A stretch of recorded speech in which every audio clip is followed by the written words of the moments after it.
Welcome to Next Gen Manufacturing. In our world, the line between a perfect part and a pile of expensive scrap can be razor thin. Sometimes it all comes down to one tiny, often overlooked technique. Today, we're diving deep into the pecking cycle. It sounds simple, but trust me, mastering it will have a huge impact on your work and save your tools a whole lot of grief. All right, so you need to drill a deep, perfect hole.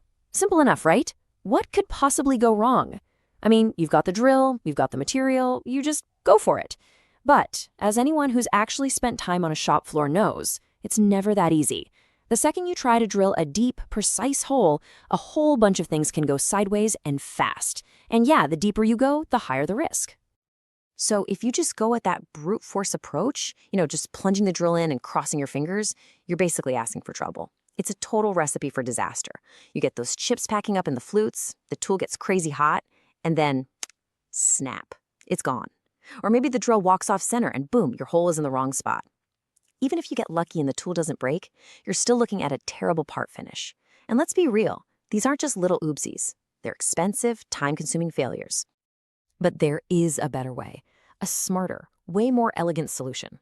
What if I told you there's a technique that avoids all that chaos? It's less about raw power and more about finesse. It's about finding a rhythm, and it's the key to solving this very, very messy problem. And that solution is called the pecking cycle. So what is it? Well, instead of that one long, risky plunge into the material, you break it down. You do a series of shorter, controlled drills, we call them pecks, all the way down to your full depth. It's a totally strategic way of drilling, and believe me, it is an absolute game changer. The easiest way to think about it? A woodpecker. Seriously. It doesn't just smash its face into a tree, right? No way. It pecks, pulls back to clear out the wood chips, and then pecks again. And that is exactly what we are doing here. You drill just a little bit, you pull the drill all the way back out, that lets all the chips fall away, and then you just repeat that over and over until you hit your final depth. It's simple, it's rhythmic, and it is so, so effective.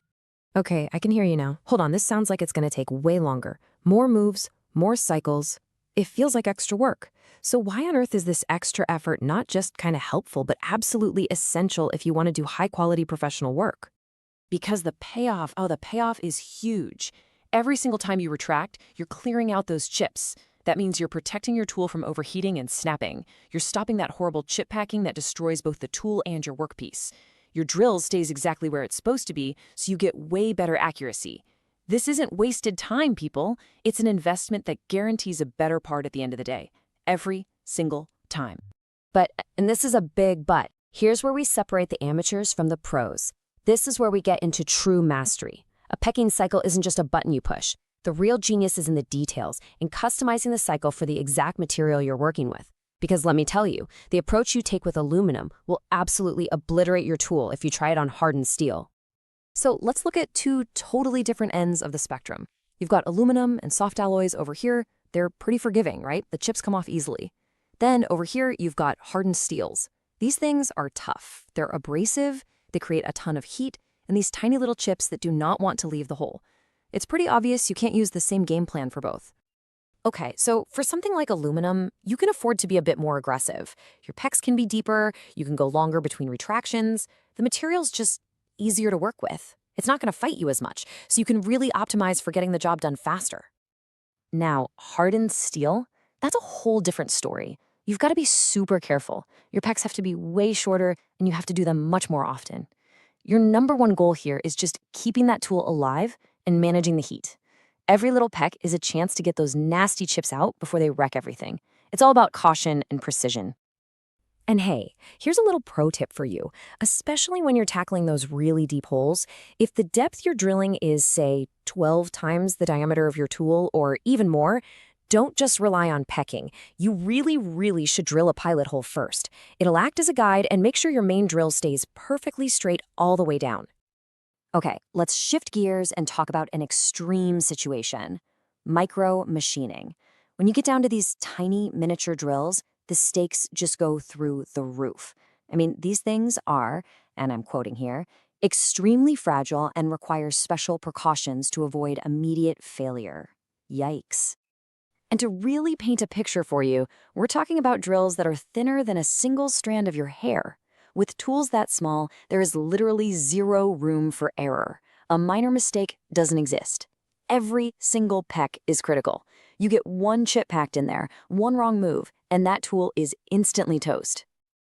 So we've talked about the problem, the solution, and all the little details you need to adjust for different jobs. I know, it can feel like a lot to keep in your head. But if you're going to remember just one thing, one single idea from this whole explainer, please make it this. This is it, the golden rule of pecking. It's super simple, easy to remember, and it is the key to everything. Ready? The harder the material is, the shorter the recommended pecking depths are. Just burn that into your brain. That single sentence is the foundation for making the right call every time, no matter what you're drilling. That simple rule, it's honestly a cornerstone of modern, high-precision manufacturing. It's proof that next-gen manufacturing isn't just about having the newest, shiniest machines. It's about mastering the fundamentals that make those machines sing. This is what separates the good machinists from the great ones. And that's our deep dive into the pecking cycle. It really is a perfect example of a small process that makes a massive difference in the final product. So as we wrap this up, I want to leave you with a question to chew on. What's the next small but powerful process that's making a big impact in your shop?